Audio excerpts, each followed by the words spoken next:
It's the bloodiest day of demonstrations against Myanmar's military takeover. Several people have lost their lives as security forces open fire to try and muffle the voices of protesters who oppose this month's coup. 47 pro-democracy activists aged between 23 and 64 are arrested in Hong Kong on charges of conspiracy to commit subversion. The group will be taken to the dock and facing judges this Monday. Joe Biden calls it exciting news for all Americans. Regulators in the US have approved the single-shot vaccine developed by Johnson & Johnson, meaning the nation now has 3 drugs in its arsenal to fight the coronavirus. Hello, welcome back to the France 24 newsroom. It's not yet clear how many, but it's feared that several people have lost their lives in Myanmar this Sunday, with security forces cracking down on fresh anti-coup demonstrations. But despite more blood being spilt and despite more people being detained, the feeling on the streets is that this pro-democracy movement must continue. One ruling general says authorities are using minimal force to deal with these rallies, but Myanmar's first Catholic cardinal now describes the country as being a battlefield. Solange Mougin has more. Be it homemade metal shields etched with the words people, or bamboo stalks, umbrellas, garbage cans filled with bricks. These makeshift street barricades against advancing security forces are sprinkled across Myanmar. In Yangon, thousands of pro-democracy protesters continued demonstrating, despite intensifying pushback by military forces. On the eve of the one-month anniversary of the nation's military coup, security forces have stepped up their crackdown, turning to even more violent tactics as the military tries to break apart the continued nationwide protests. A use of lethal force, as well as mass arrests, that protesters say will not deter them.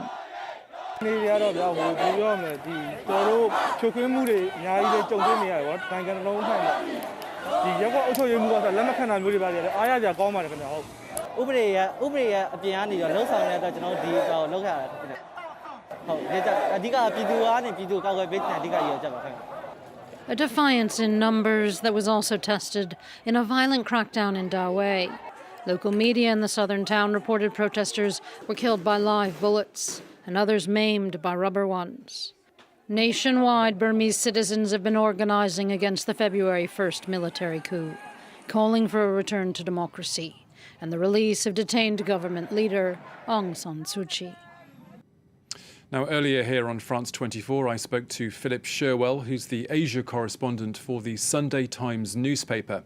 I began by putting it to him that security forces in Myanmar are now really tightening the screws on those who oppose the military takeover.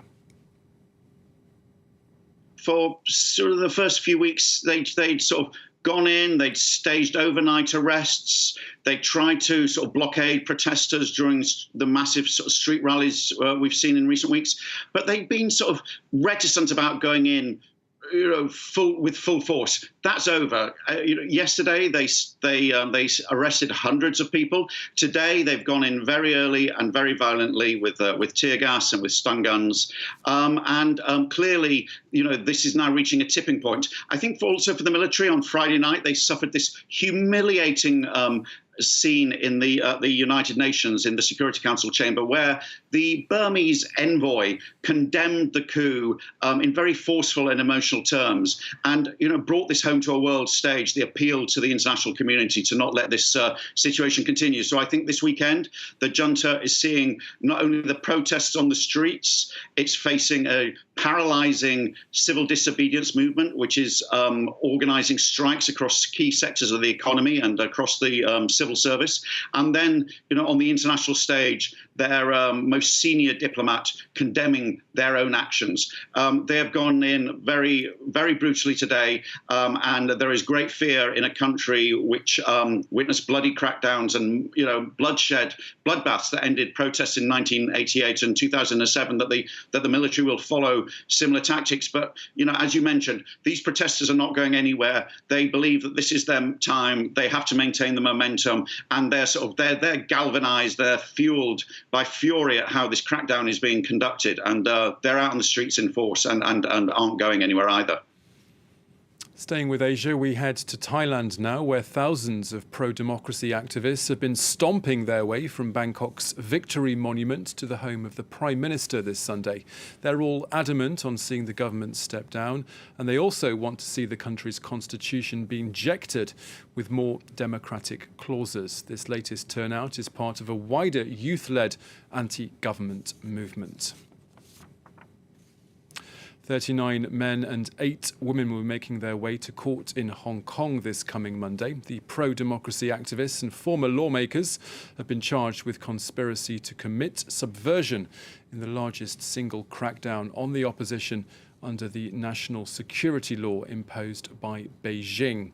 The 47 had already been arrested during a police operation back in January, but were later released. Let's listen now to what Jimmy Sham, one of those who's been arrested, has been saying. 我哋香港人就係香港嘅光，佢可以收去我哋所有嘅權利，但係全世界嘅人嘅眼睛係雪亮。所有人都會知道，我哋香港人喺今時今日呢個艱難嘅日子裏邊，仍然堅強，仍然爭取住我哋嘅五大訴求。五大訴求，缺一不可。 Next, the US president says there's now light at the end of the tunnel when it comes to COVID-19, but he's also stressed that Americans shouldn't assume that they've won the battle just yet. Joe Biden was speaking after regulators at the country's Food and Drug Administration approved a third coronavirus vaccine. The single-shot drug developed by Johnson & Johnson has been proved to be 85% effective in preventing severe illness. The director of the National Institutes of Health says the key thing now is to get as many shots in as many arms as possible. Our Washington correspondent Ketavan Gorjistani has sent this. 13 months after the first coronavirus case was reported here in the United States, authorities now have 3 vaccines to work with. The latest one to get the green light from the Food and Drug Administration is Johnson & Johnson's single-dose vaccine. This new vaccine has 2 main advantages over the previous ones from Pfizer and Moderna. First, it requires just a single shot. Second, it does not require to be kept in sub-zero temperatures, meaning it will be much easier logistically to distribute, especially in harder to reach areas. But it also has a slightly lower efficacy rate, especially when considering moderate illness. This has led public health officials to worry about vaccine hesitancy specifically towards that J&J shot. So they are now insisting that all 3 vaccines are effective in preventing hospitalizations and deaths, and they're telling Americans to get whatever vaccine is available to them first. The Center for Disease Control is now expected to meet this Sunday to review this data and give its final recommendation as to possible priority groups for this J&J shot. Johnson & Johnson says that it is ready to distribute 3.9 million doses immediately and promises 100 million doses by the end of June. It's precisely a year since New Zealand registered its first ever case of the coronavirus, and on this grim anniversary, the residents of Auckland are back living under another lockdown, meaning people are being ordered to stay home unless they absolutely have to work away from their residence or if they need to buy supplies. These new restrictions aim to try and bridle the spread of a new cluster of infections of the UK variant of the virus. Let's listen now to what the Prime Minister there has been saying.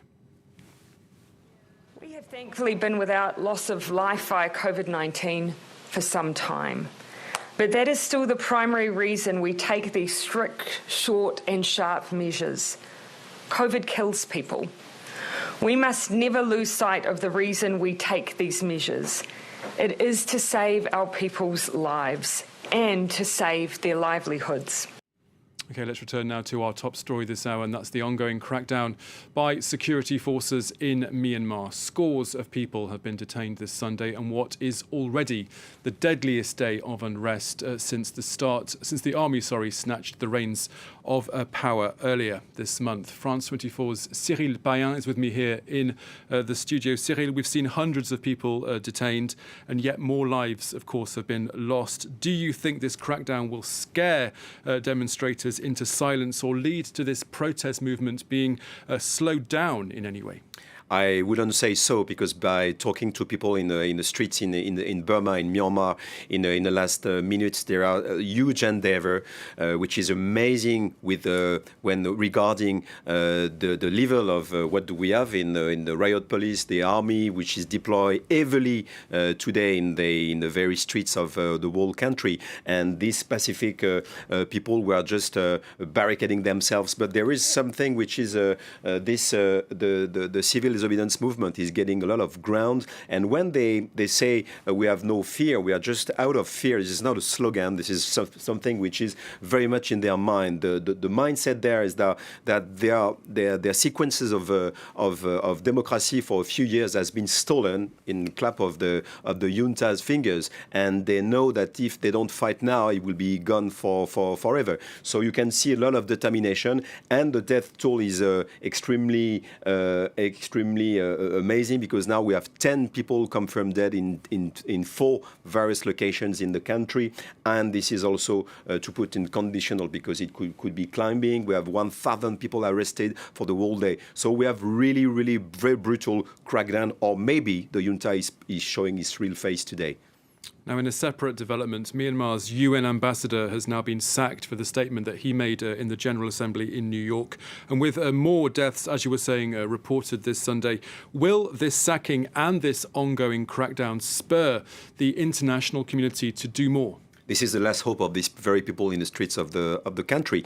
They are extremely creative, because they don't have guns. And creativity is, for instance, when you have members of an institution. He has been fired, obviously, but he defected, in fact, on Friday, and nobody have seen that in this hemicycle for many years in the UN. So it was extremely creative and extremely effective in terms of consequences. But the very people in this country are just looking for attention, and they are using the social networks, the videos, even the professional journalists now are militants, and they are saying use for free our video. What we want is this footage to get out, or pictures of what is going on in the country to get out, because the idea basically is to have the international community to do else than just talking and condemning, but maybe intervening. So let's see.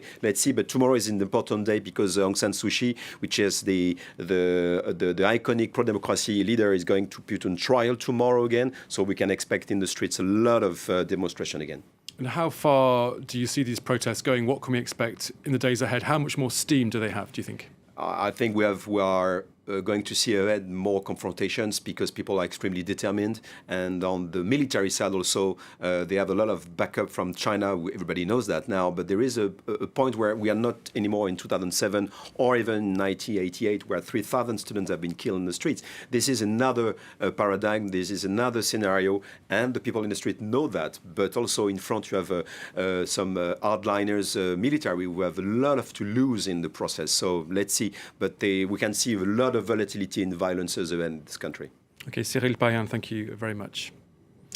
And that brings you up to date once again, but do stay with us here on France 24. Our coverage of the latest international news continues on the hour and every half an hour throughout the day. Do stay with us if you can.